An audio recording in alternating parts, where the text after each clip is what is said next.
adiós. ¡Te queremos! ¡Adiós! Adiós, maestra. Adiós.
extrañamos.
Hi, Rigler and Scott families. My name is Erica Durant, and I'm a K-5 literacy coach that serves both of your schools. And I'm really excited to be here today to talk to you a little bit more about supplemental learning and health and wellness activities.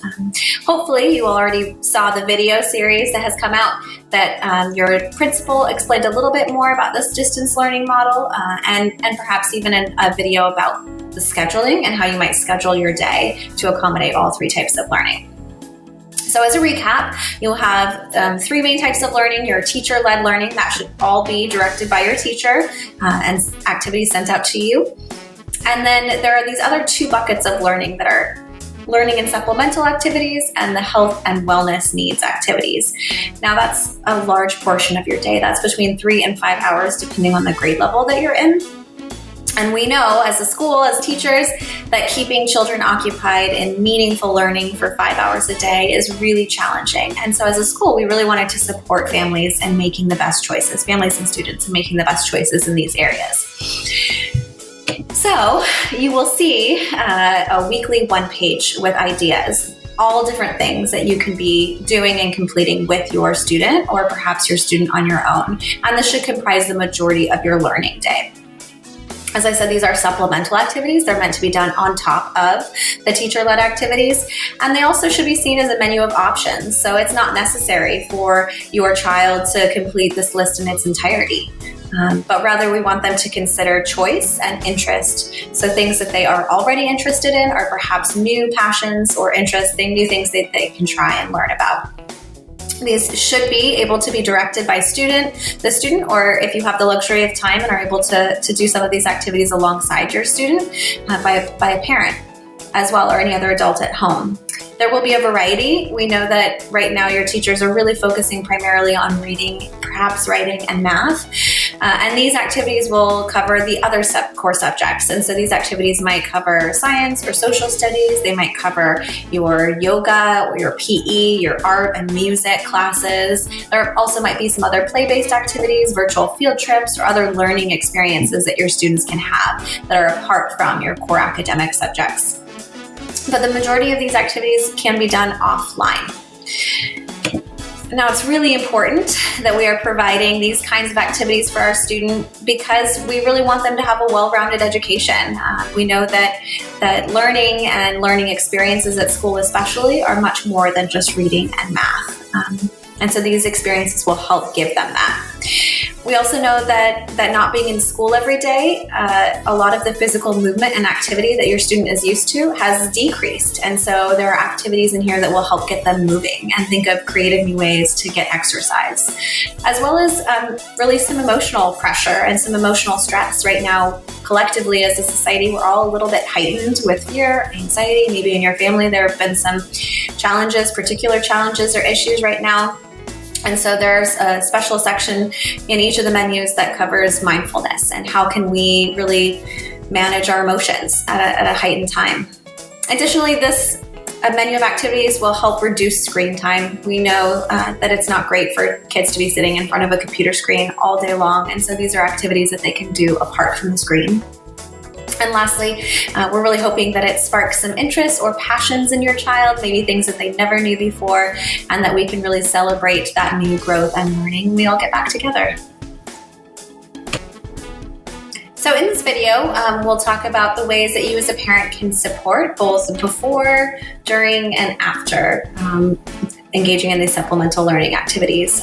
We know that as students are asked to try new things, to stretch, it can be challenging, and some kids don't want to try anything new. And some kids, they might be really flexible and it might be great, but maybe they stick with the same 4 or 5 things.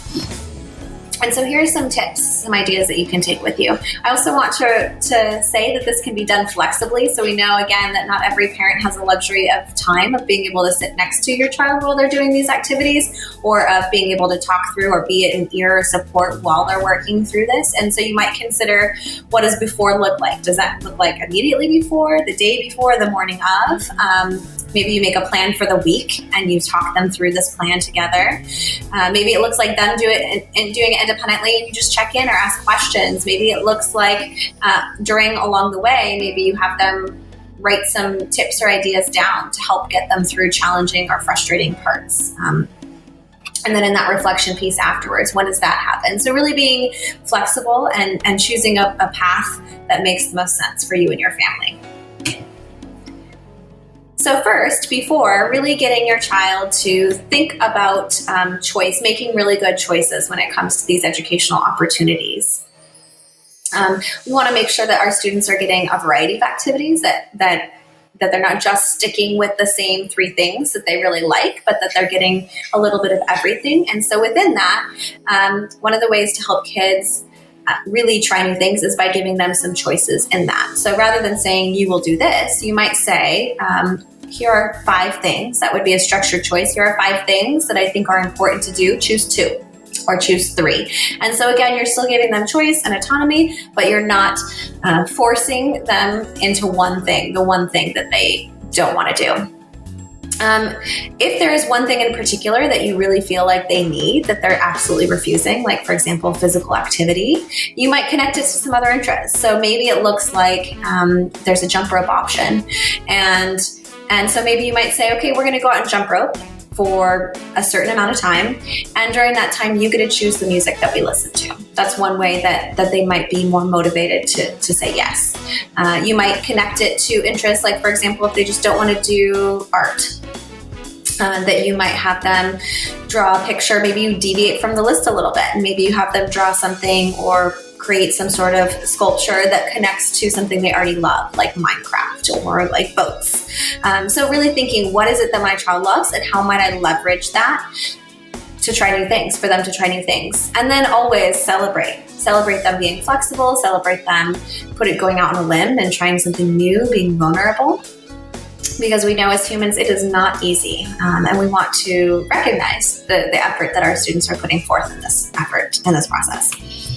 And if you do come across a moment where your child is just refusing, just saying no, absolutely indignant, and will not try anything new, here are just 2 different phrases that you might try out, that you might use, that would help perhaps your child get unstuck in trying something new. So maybe it sounds like, I know you really like painting, how can you use what you know and love about painting to try something new? Maybe to try cooking. That's a really interesting connection. And maybe your student, in thinking about how those two ideas could be similar, could really see a new side of something that they didn't think was there. You also might ask, what do you think you can learn from trying something new? And that's a really important thing if you're trying to get the student to be able to think flexibly about the benefits of this. So another thing that you're going to want to consider is how you're going to support your child while they're actually engaging in these activities. And again, this support could look like if you have the luxury of being able to sit next to your child or even chat with them, be there as a support or a help while they're working through this. Maybe it looks like reminders or Post-its, something written down. Maybe they have written it down. Maybe it's just a plan that you make ahead of time. So one of the things that we really want to encourage in our students, especially as we're asking them to try new things, is what's considered a growth mindset. This is a really, really important and powerful way of thinking. And it's what we know now after studying the brain for so long, is that intelligence and talent aren't fixed. That you're not just a math person or a reading person or an art person, but that there are a lot of things that can be grown and developed over time with effort and with learning the right way that works for you. And so that's really, really important for your student to realize that maybe they start out not so good at something, but that they can improve and they can get better and their brain can grow and learn and change, and that your effort matters. And so if you really try hard, if you continue to try to learn and put yourself out there, that it will pay off. Another thing to really hold to is the power of yet. And this is super important when your student says things like, I can't do this, or I don't know how. It's really helpful to reframe it and say, you can't do it yet, or you don't know how yet. And that puts an emphasis on the fact that they can learn, that it is possible, and they can grow and improve.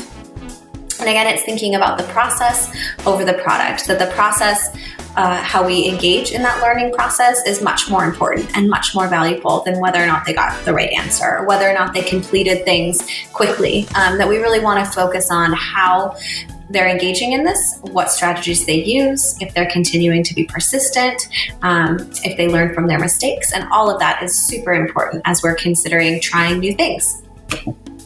Now, you might come across, because this is so common, a moment where your child gets really frustrated, faces some big challenges, and doesn't know how to overcome them, particularly if they're working with something brand new learning or brand new activity. And so here are just two phrases that you might say to help your child get unstuck and keep going, persevere through these challenges. So one thing you might say is, you seem to have hit an obstacle. Do you have any ideas of how you can overcome it?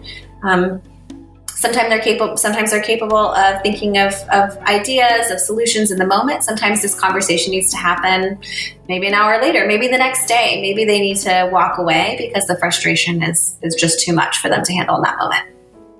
You might also help them reflect on what parts are working. Sometimes thinking about what is working not only provides a solution, but it helps the child get unstuck from that idea that it's all broken, it's all not working. So saying, what part of this is working and why do you think that is? And lastly, something that you might do, this is a great way to help them support students independently without actually having to sit next to them. You could have them either journal, write these down, or you could print this slide out if you have access to a printer, and just have them think of, what does my self-talk sound like when I'm working through challenging situations, when I'm ready to try new things, or even when things go well. How do I praise myself? What do I focus on? And so you might say something like, mistakes help me to learn better, or I'm on the right track, or is this really my best work? Because all of these thoughts are ways to really help students overcome obstacles, have that growth mindset, and continue to learn and grow. So after your student has engaged in these supplemental learning and health and wellness activities, here are some things that you can do. And again, these can happen immediately afterward. They can happen at the end of the day or even at the end of the week. You could also have these set up as an independent activity. If your student is old enough to be able to write, they could be writing some of these ideas or questions down. You might even have them record, do a voice recording or a video recording if that's something that they can manage themselves. So that way this information stays in their brain. A lot of this power, the power of reflection, it comes in the immediacy. And if we wait too long, they won't remember what they did. So one of the things that we want to do, the first thing that we want to do is really help them reflect on how it went. So what went well, what was challenging, and having them identify what pieces of the activity were really hard for them. You might also ask, what did you like most about this? And what did you like least about this? We all know that not everything is going to be wonderful for everyone. And so we want to allow space for it's okay if something wasn't so successful or if something you didn't really like so much. Did you discover anything new about this activity? Or would you be interested in learning more about this activity? And after having your student kind of go through some of these thinking questions, these reflection questions, again, this could be done written, orally, or it could be done face-to-face if you have the option and the ability to do that. Then we really want to celebrate. We want to celebrate all of the efforts they made to try something new, progress that they made. If they said, well, the first time I tried it, it was really terrible. And the second time it got a little bit better. And by the third, maybe it wasn't so bad. I still want to do something different next time. Really celebrating the progress, any progress that they've made. The fact that they maybe persisted through challenges and that they learned from a mistake, that they rose to do something really, really challenging, even just the fact of trying something new for the first time, that we're really celebrating that in them. And that we can celebrate attitude, any even small changes in attitude. If they had a positive attitude, if they were thinking flexibly during this time, if they stayed positive in their self-talk, if they were able to identify things that went well in their reflection, that we really want to celebrate that. So parents, I hope that helps. I hope that gives you some tips and some ideas of how you might help your student as they're engaging in some pretty amazingly independent activities right now, that we're really shifting how we do things and how we think about things. And we're really excited that you all can be a big part of their education now. As always, we're here for you. Your teachers are here for you, and more information to come.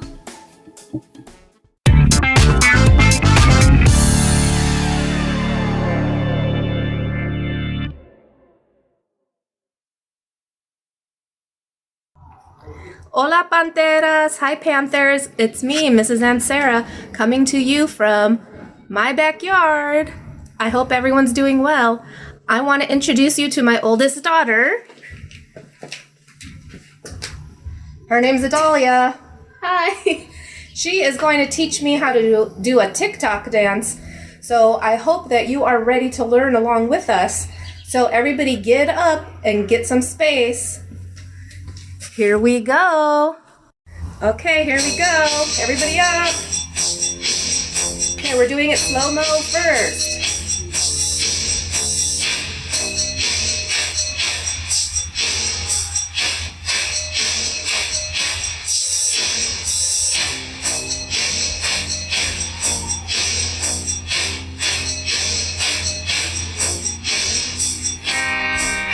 Is that right? Close enough. Okay, let's try it again, Panteras, in regular motion. Are you ready? Okay, Panteras, regular speed. Let's go.